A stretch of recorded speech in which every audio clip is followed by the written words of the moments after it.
어, 오늘 제 설교의 제목이 희망을 품은 어둠입니다. 이게 무슨 뜻 같으세요? 희망을 품은 어둠. 희망이면 희망이고 어둠이면 어둠이지 무슨 희망을 품은 어둠이다. 무슨 해를 품은 달도 아니고 좀 이상하지 않으십니까? 이렇게 우리가 살다 보면 좀 어울리지 않는 두 단어가 공존하는 경우를 종종 발견합니다. 뭐 예를 들면 작은 거인이라는 말이 있죠. 좀 이상하죠? 작으면 작고 거인이면 거인이지. 뭐 작은 거인은 뭡니까? 뭐 고요 속의 외침, 뭐 소리 없는 아우성 이런 말도 있고요. 제가 좋아하는 시 중에서 이 부드러운 직선이라는 시도 있습니다. 좀 이렇게 이상하게 두 개의 단어가 엮여 있는데 더 이상한 건 이게 이해가 된다는 겁니다. 작은 거인 보신 적 있으시죠? 아, 저 사람 진짜 작은 거인이다. 정말 이런 상황에서는 소리 없는 아우성이 들린다. 이런 것이 보이고, 저는 부드러운 직선이라는 그 시를 보면서 나도 이런 사람이 되고 싶다 하는 생각도 했습니다. 오히려 이렇게 좀 조합되지 않을 것 같은 단어들이 잘 조합이 되면서 오히려 우리에게 더 큰 확신을 가져다 주는 경우가 종종 있습니다. 그리고 이런 아이러니가 우리에게 어떤 상징으로 다가올 때 좀 인생의 새로운 장이 열리기도 하는 것 같아요. 그리고 가만히 살펴보면 우리의 삶이 늘 아이러니로 가득 차 있는 건 아닌가 하는 생각이 듭니다. 그리고 오늘 우리가 읽은 본문에도 이런 아이러니가 존재합니다. 마태는 이 아이러니를 숨기지 않고 그냥 있는 그대로 드러냅니다. 이 본문을 크게 세 단락으로 나누면요. 13절에서 15절까지 요셉이 꿈을 꾸고 아기와 그의 어머니를 데리고 애굽으로 내려간 사건이 나오고 그 뒤에 이것이 선지자를 통해서 말씀하신 바를 이루려 합니다. 라고 매짐을 하고요. 두 번째 단락은 16절부터 18절까지인데 그 당시에 일어났던 사건을 보여주고 이것도 예레미야를 통해서 말씀하신 바 말씀이 이루어진 것이다 라고 마무리를 하고요. 세 번째 단락이 19절부터 23절인데 헤롯이 죽은 후에 다시 요셉이 아기와 어머니를 데리고 돌아오는 장면이 나오고 이것도 마지막에 이제 선지자로 하신 말씀이 이루어진 것이다 라는 이렇게 반복이 등장합니다. 그러니까 본문에는 이 세 단락이 거의 동일한 마무리를 하면서 이제 맞춰지는 것을 우리가 볼 수 있습니다. 일단 첫 번째 단락과 세 번째 단락을 좀 보려고 하는데요. 첫 번째 단락에서는 이제 주의 사자가 요셉에게 나타나서 밤에 꿈 중에 나타난 것 같습니다. 지시를 합니다. 아기와 그의 어머니를 데리고 애굽으로 내려가라 라고 지시를 하고 요셉은 아주 황급히 일어나서 밤에 출발을 하는 것 같습니다. 그리고 헤롯이 죽기까지 애굽에 있었는데 그 애굽에 있었던 것이 호세아서 11장 1절의 말씀을 이루려 하십니다 라고 마태가 이제 얘기를 합니다. 그러니까 호세아서 11장 1절을 찾아보니까 과거에 이스라엘이 애굽에서 종살이를 하던 그때 하나님께서 그들을 출애굽시키셨다 하면서 모세에 의한 출애굽 이야기를 하는 장면이 이제 호세아서 11장입니다. 근데 마태는 지금 그 호세아서 11장이 단지 과거의 사건만이 아니라 지금 예수님에게로부터 성취되었다라고 강조를 합니다. 이 얘기는 무슨 얘기냐면 예수님이 어린 시절에 애굽에 갔다 온 사건이 예수님의 사역, 이스라엘을 출애굽시켰던 그 모세의 일보다 더 큰 새 출애굽을 이루는 일이다 라는 이야기를 지금 마태가 하고 있는 겁니다. 그래서 이 첫 번째 단락에 나오는 이야기는 겉으로 보기에는 헤롯이 너무 무서워서 헤롯의 위험 때문에 도망을 치는 것처럼 보이지만 사실은 하나님의 크신 계획이 이루어지고 있는 거다라고 요셉이 이제 마태가 얘기를 하는 거죠. 그리고 세 번째 단락은 거의 똑같습니다. 애굽살이의 시작이 주의 사자의 현몽에 의해서 된 것이라면 애굽살이의 마지막도 주의 사자의 현몽에 의해서 된 겁니다. 아마 요셉은 좀 두려움이 많은 사람이었던 것 같습니다.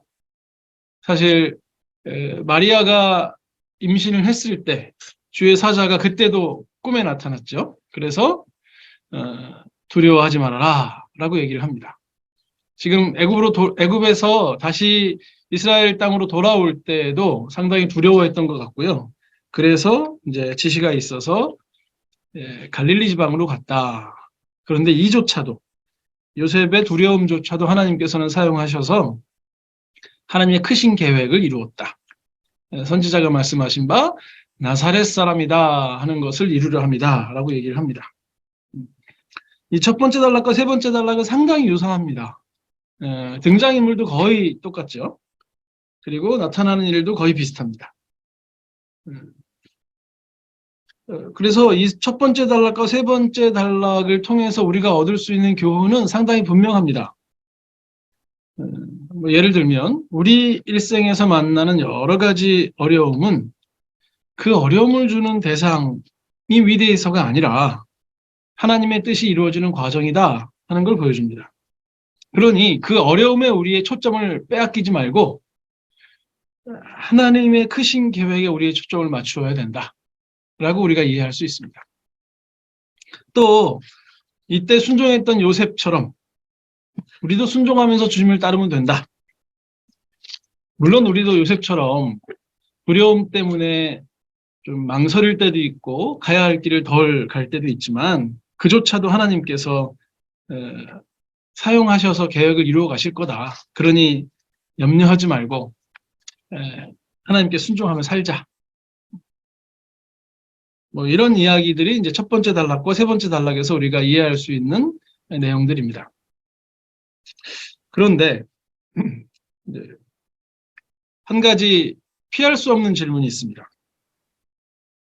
두 번째 단락을 보면 헤롯이 박사들에게 속은 줄 알고 심히 노하여 베들레헴과 그 모든 지경에 있는 사내 아이들을 2살 아래로 다 죽입니다.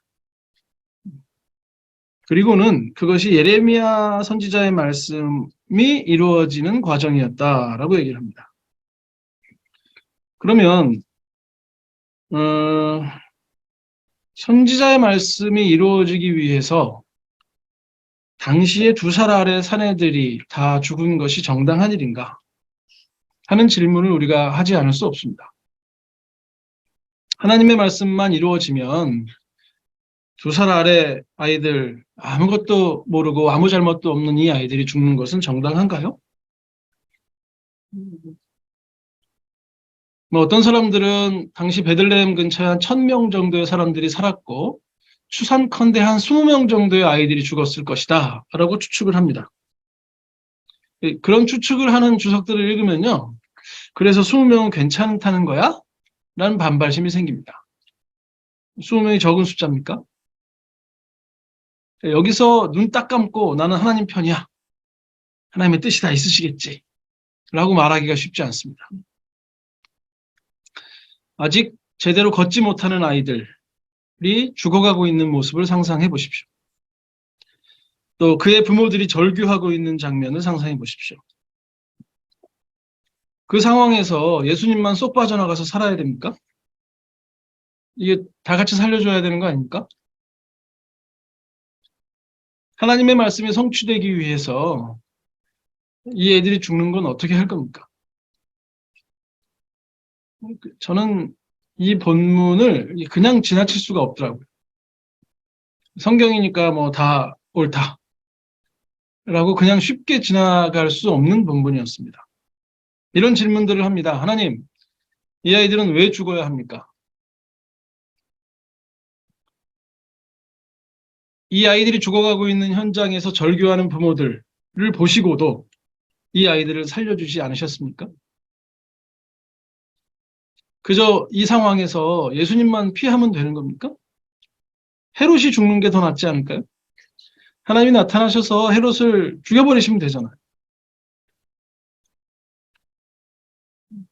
그리고 사건을 이렇게 그냥 두시는 하나님을 잘 이해할 수 없습니다. 막 화가 나죠. 어떻게 이럴 수 있나 하는 생각이 듭니다. 생각이 여기까지 이르면요. 이제 제 마음속에 불만이 막 올라오기 시작합니다. 사실 우리가 살고 있는 이 세상에서도요. 있어서는 안 될 것 같은 일들이 자꾸 일어납니다. 사회에 불만을 품은 어떤 사람이 총을 들고 학교에 나타나서 수십 명을 단시간 만에 쏴 죽이는 사건들이 해외 토픽에서 많이 이렇게 나타납니다. 갑자기 불어닥친 바람 때문에 쓰나미가 일어나서 수백 명의 사람들이 그 자리에서 죽습니다. 이걸 어떻게 이해할 수 있겠습니까? 지구 한쪽에서는요, 먹을 것이 남아 돌아갔고 쓰레기로 그것을 처리하기 힘들 지경이라고 하는데 또 다른 한쪽에서는 먹을 것이 없어서 사람들이 죽어가고 있다고 합니다. 자신이 의도하지도 않은 전쟁의 피해로 죽어가는 사람들, 힘들어하는 사람들이 있고요. 그 전쟁을 통해서 셀 수 없이 많은 돈을 벌고 있는 사람들도 있습니다. 지금도 이런 일이 벌어지고 있습니다. 군부 독재에 의해서 핍박받는 사람들이 있습니다. 하지만 그 군부는 모든 권력을 다 소유하고 떵떵거리고 살아가고 있습니다. 이런 상황에서 하나님은 뭘 하고 계신 걸까요? 비단 베들레헴의 아이들이 죽은 것뿐만 아니라 우리가 살아가는 오늘 이 시대에도 우리가 이해할 수 없는 일들이 너무나 많이 있습니다. 근데 이 시대가 아니라 우리 개인에게도 이런 일들은 계속해서 일어납니다. 어린 시절에 누군가는 가정폭력을 사용하는 아버지에 의해서 정말 불우한 시절을 울면서 보내는 사람들도 있습니다. 아이들을 두고 부모들이 다 집을 나가서 아이들끼리 사느라고 살아가는 그런 가정도 있습니다. 학교를 다니면서 친구들에게 왕따나 학교 폭력을 당해서요, 죽고 싶을 만큼 괴로운 나날을 보내는 사람들도 있습니다. 믿었던 사람에게 사기를 당해서 어렵게 모은 모든 돈을 한꺼번에 날리는 사람들도 있고, 사랑했던 사람의 배신으로 인생의 의미를 찾지 못해서 이젠 죽어야 하나 하는 생각이 드는 사람들도 여전히 존재합니다. 생각하기 싫은 사건들을 당하고 그럴 때마다 우리는 그 시간에 아무것도 하지 않는 하나님을 발견하게 됩니다. 왜 그러고 계신 걸까요? 개입하셔야 되는 거 아닙니까?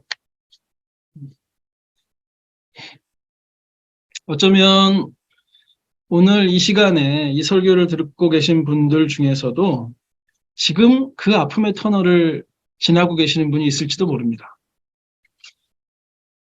아무에게도 티내지 못하고 교회 와서조차도 잘 말할 수 없어서 괜찮은 척하고 살아가지만 죽을 만큼 힘든 그 괴로움의 터널을 지나시는 분이 여기도 계실 수 있습니다. 그리고 그런 상황에서 우리는 이렇게 질문합니다. 하나님, 당신은 지금 어디 계십니까? 이 상황에서 나서지 않으시는 것이 정말 정당합니까? 근데 아무리 질문을 해도요, 하나님 대답을 안 하십니다. 차라리 나타나셔서, 야, 그런 질문하는 건 불신앙이야 하고 혼을 내주시면 좋을 것 같습니다. 불신앙인 줄 알고 하나님 말씀하시면 들으면 되니까요. 그런데 그나마 그것도 안 하십니다. 요셉한테는 꿈에 자주 나타나시는데 우리한테는 잘 안 나타나십니다. 그리고 우리는 아무 답변도 듣지 못한 채 시간을 보내면서 이렇게 앉아 있습니다.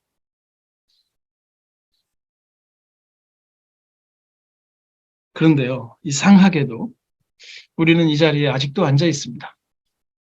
왜 앉아 계신 겁니까? 이 대답하지 않는 하나님. 뭔가 알 수 없는 이 아이러니한 인생을 살아가면서 하나님 때문에 뭔가 해결되는 것 같지도 않고 특별히 뭐가 좋아지는 것 같지도 않은데 끝까지 여기 앉아 있는 이유는 뭡니까?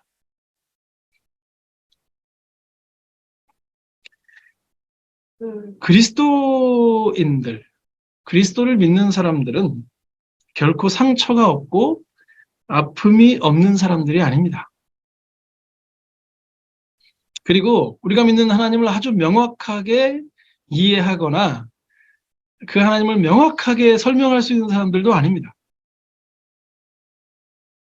상처투성이인 우리가 이해할 수도 못하는 하나님을 믿는다고 지금 여기 앉아 있는 겁니다. 왜 그렇습니까? 어떤 사람들은요, 자신의 아픔을 없애주는 분이 하나님이라고 생각합니다. 하나님께 자신의 모든 아픔을 없애달라고 기도하고, 최소한 지금까지는 내가 용서할 테니, 지금부터는 힘든 일이 없어야 내가 하나님을 믿겠습니다. 라고 얘기합니다. 또 어떤 사람은 내가 하나님을 다 이해해야 하나님을 믿겠다고 말합니다.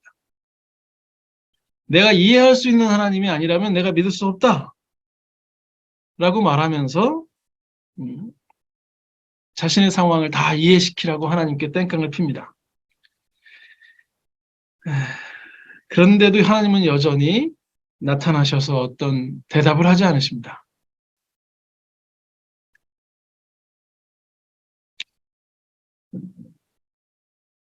분명한 사실은 뭐냐면요.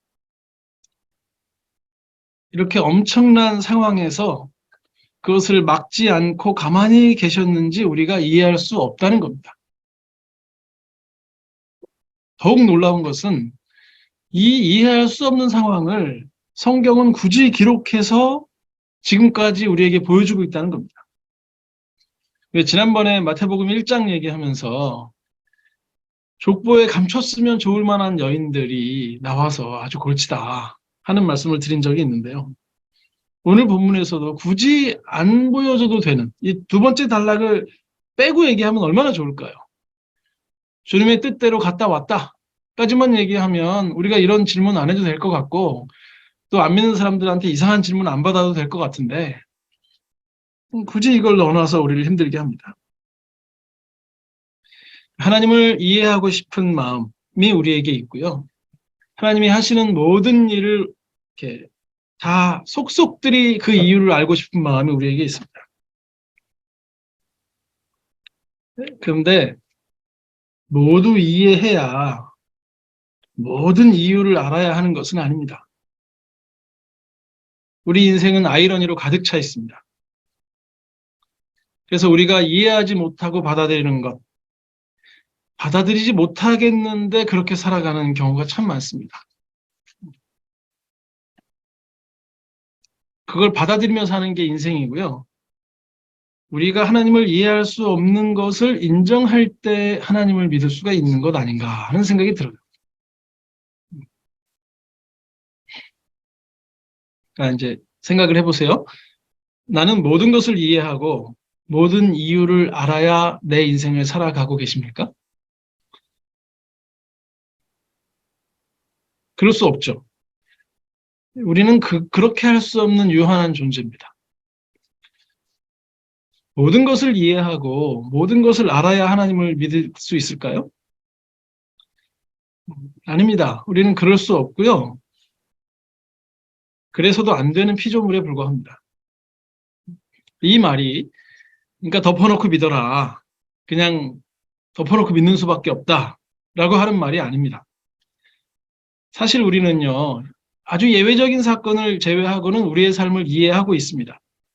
그리고 우리의 삶에 나타나는 상황의 이유들을 어느 정도 충분히 우리는 알 수 있습니다. 우리는 하나님에 대해서 많은 부분 이해할 수 있고요. 하나님이 왜 그렇게 행동하시는지도 여전히 알고 있습니다. 그러나 여전히 알지 못하는 것들이 있고 여전히 알지 못하는 이유들에 의해서 우리는 살아가고 있습니다. 이 두 가지가 결코 분리되는 어떤 것이 아니라 우리가 충분히 이해할 수 있기에 살아가고 또 이해할 수 없지만 살아가는 것이 인생이고 우리가 충분히 알기에 믿지만 또 알지 못함에도 불구하고 믿는 것이 믿음이기도 합니다. 이 두 번째 단락이 우리에게 어려움만 주는 것은 아니고요. 이 두 번째 단락 안에 한 줄기 희망의 빛이 등장합니다. 이 처참한 학살이 예레미야를 통하여 말씀하신 것이 이루어지는 것이다 라고 얘기를 하는데 이 예레미야는 예레미야 31장 15절에 나오는 말씀입니다. 라마에서 슬퍼하며 크게 통곡하는 소리가 들리니 라헬이 그 자식을 위하여 애곡하는 것이라. 그가 자식이 없으므로 위로받기를 거절하였도다 함이 이루어졌느니라 라고 하는 이 말씀이 예레미야서 31장 15절의 말씀입니다. 예레미야 본문은요, 남유다 왕국이 바벨론에 의해서 점령을 당해서 포로로 잡혀가던 역사적 맥락을 담고 있습니다. 라마라는 장소는 과거에 라헬이 묻혔다고 여겨지는 장소인데요. 라헬의 무덤이 있다고 알려진 장소인데 이 구약의 라마 지역이 지금 베들레헴 지역과 비슷한 지역입니다. 이런 점에서 라마에서 이루어진 바벨론 포로로 끌려가는 이 이스라엘의 통곡과 베들레헴에서 앞뒤를 분간하지 못하는 2살 아래의 아이들이 아무 이유 없이 죽어가는 것을 바라보는 부모들의 통곡이 연결되는 지점이 있습니다. 그런데 그래서 예레미야 31장을 쭉 읽어보면 예레미야 31장은 단지 비극과 통곡만 있는 것이 아니고요. 오히려 희망이 있습니다. 예레미야 31장 처음부터 계속해서 희망을 얘기하고요. 오늘 본문에서 인용한 15절 이후에 16절에 곧바로 다시 또 희망을 이야기합니다. 그러니까 지금 라마에서 벌어지고 있는 이 슬픔의 통곡은 얼마 지나지 않아서 그치게 될 것이고 그 눈물이 거두어질 것이다 라고 얘기합니다. 그리고 그들은 머지않아 다시 고향으로 돌아올 것이다 라고 얘기하는 게 예레미야서 31장의 내용입니다. 그래서 이 예레미야서 31장이 강조하고 있는 것은 어둡게만 보이는 이 상황이 이스라엘의 회복이라는 희망을 품고 시작되는 것이다 라고 얘기를 하는 거죠. 그리고 예수님께서 이 본문을 성취하고 있다는 이야기는 예수님을 통해서 새 출애굽이 제2의 바벨론 포로 귀환이 이루어질 것이라는 희망을 보여주고 있는 겁니다. 그러니까 이제 우리는 이 본문에서 두 가지를 동시에 느낄 수밖에 없는데 이 비극적인 사건에서 왜 하나님이 이렇게 하셨는지 이해할 수 없다는 겁니다.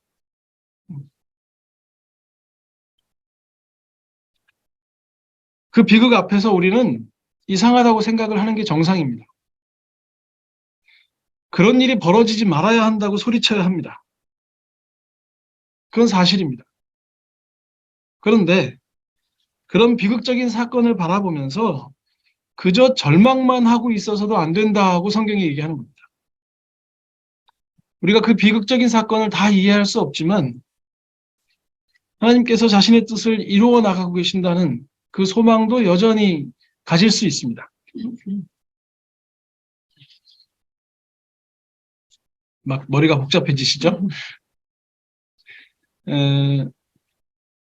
제가 굉장히 좋아하는 찬양이 한 곡이 있습니다. 제가 그 가사를 한번 읽어드릴게요. 하나님은 실수하지 않으신다래라는 옛날 찬양입니다. 내가 걷는 이 길이 혹 굽어도는 수가 있어도 내 심장이 울렁이고 가슴 아파도 내 마음속으로 여전히 기뻐하는 까닭은 하나님은 실수하지 않으심일세. 내가 세운 계획이 혹 빗나갈지 모르며 내 희망 덧없이 쓰러질 수 있지만 나 여전히 인도하시는 주님을 신뢰하는 까닭은 주께서 내가 가야 할 길을 잘 아심일세. 어두운 밤 어둠이 깊어 날이 다시는 밝지 않을 것 같아 보여도 내 신앙 부여잡고 주님께 모든 것 맡기리니 하나님을 내가 믿음일세. 지금은 내가 볼 수 없는 것 너무 많아서 너무 멀리 멀리 가물가물 아른거려도 운명이여 오라 나 두려워 아니하리 만사를 주님께 내어 맡기리 차츰차츰 안개는 걷히고 하나님 지으신 빛이 뚜렷이 보이리라 가는 길이 온통 어둡게만 보여도 하나님은 실수하지 않으신다네 라는 찬양이 있습니다. 설교 끝나고 한번 이렇게 유튜브에서 찾아서 들어보세요. 참 좋은 찬양입니다. 저는 우리가 이해할 수 없는 것을 하나님께 질문할 때 하나님이 그 질문을 나무라시지 않는다고 믿습니다. 우리 믿음의 선배들은 성경에서 그런 질문들을 수없이 해왔습니다. 그리고 하나님은 한 번도 그들을 이렇게 나무라지 않으셨습니다. 그러니까 막 화가 나고 우라통이 치미시면요. 괜찮은 척 하지 말고 하나님께 따져 물어도 됩니다. 언제나 하나님이 옳다고 그렇게 편 안 들으셔도 되고 우리가 편 안 든다고 하나님이 이상해지는 것도 아닙니다. 이해할 수 없는 건 이해할 수 없다고 인정해도 됩니다. 이런 일이 없었으면 좋겠다고 생각하는 거, 그거 정말 없었으면 좋았을지도 모릅니다. 그런데요, 그렇기 때문에 하나님이 늘 틀렸다라고 생각할 필요도 여전히 없습니다. 우리가 모든 것을 이해해야 이 세상을 살아갈 수 있는 게 아니듯이 우리가 모든 것을 알아야 그 사람을 사랑할 수 있는 것이 아니듯이 우리가 그분을 이해할 수 없지만 이해할 수 없는 그분을 여전히 사랑할 수 있습니다.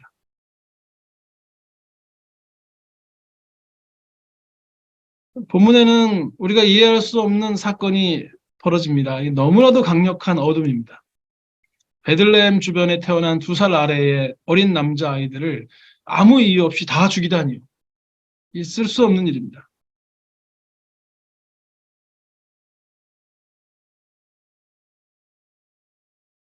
그런데 거기서 예수님을 통해서 세상이 회복되는 것이 시작하고 있는 것도 사실입니다. 우리가 이 아이러니를 잘 이해할 수 없고 쉽게 받아들일 수 없는 건 현실입니다. 희망이면 모든 과정도 긍정적인 모습, 밝은 모습으로 이루어지면 참 좋겠습니다. 그런데 그 희망이 하필이면 어둠 속에 갇혀 있다는 것이 납득하기가 어렵습니다. 왜 인류의 소망 되신 예수님께서 오시는데 이런 학살 가운데 이렇게 오시는지 참 이해할 수가 없습니다. 다만 이 어둠 한가운데 우리가 품을 수 있는 그 놀라운 희망, 그 최선의 희망이 담겨 있다는 사실은 분명합니다. 하나님을 믿는다고 우리가 늘 즐거운 게 아닌 거죠. 우리는 여전히 당황스럽고 황당하고 없었으면 좋겠다는 일들에 이렇게 둘러싸여 있습니다. 그런데 하나님을 믿는 우리들은요, 그 어두움 한가운데서 우리가 품을 수 있는 최선의 희망이 담겨 있을 수 있다는 것을 인정합니다. 그 어둠의 터널을 뚫고 지나가면 우리가 상상하지 못한 빛깔의 세상이 우리를 기다리고 있을지도 모릅니다. 예수님으로 말미암아 드러나는 하나님의 계획이요, 이 어둠이라는 보자기에 쌓여 있듯이 우리가 지금 이해하지 못하는 이 일들이 하나님의 뜻이 이루어지는 통로가 아니라고 말할 수는 없을 것입니다. 이 희망을 품은 어둠이라는 아이러니를 그냥 통째로 받아들이시면 좋을 것 같습니다. 이게 다 이해가 안 될 수도 있고요. 그 이유를 우리가 속속들이 다 알 수는 없을지도 몰라도 그 아이러니를 통째로 받아들이는 건 가능한 일입니다. 근데 어떻게 하면 이런 아이러니를 막 받아들일 수 있을까요? 그냥 받아들이자, 받아들이자, 받아들이자 하면 받아들여지는 게 아니잖아요.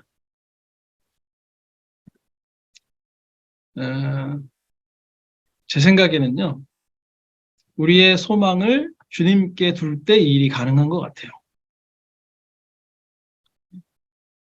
성공, 명예, 권력, 쾌락, 이런 것들에 우리의 소망을 두면 이 희망을 품은 어둠이라는 아이러니를 받아들일 수가 없습니다.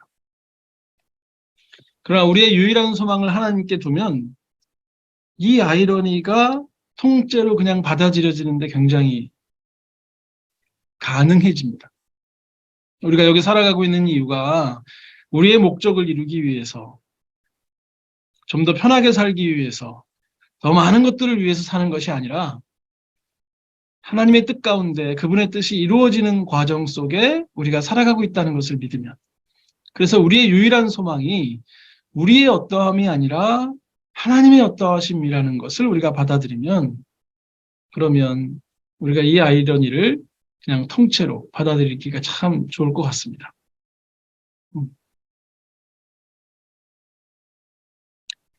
네. 제가 설교 후 찬양으로 내 맘의 주여 소망 되소서라는 찬양을 골랐는데요. 음,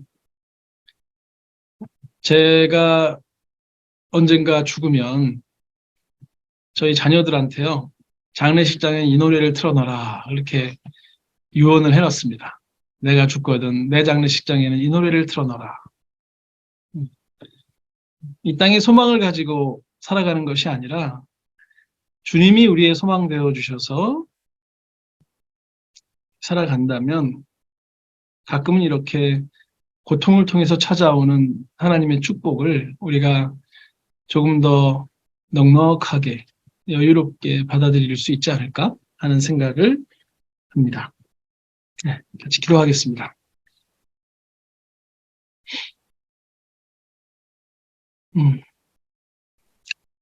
하나님, 우리가 삶을 살아가다 보면 없었으면 좋았을 일, 도대체 이해할 수 없는 일들이 많이 벌어집니다. 그리고 그때마다 하나님 지금 뭐 하십니까? 라고 화를 내는 것이 저희들의 모습입니다. 오늘 본문을 보니 우리의 유일한 소망이신 예수님이 오시는 그때에도 여전히 우리가 이해할 수 없는 일이 벌어지고 도대체 받아들이기 힘든 사건이 터지는 것을 보게 됩니다.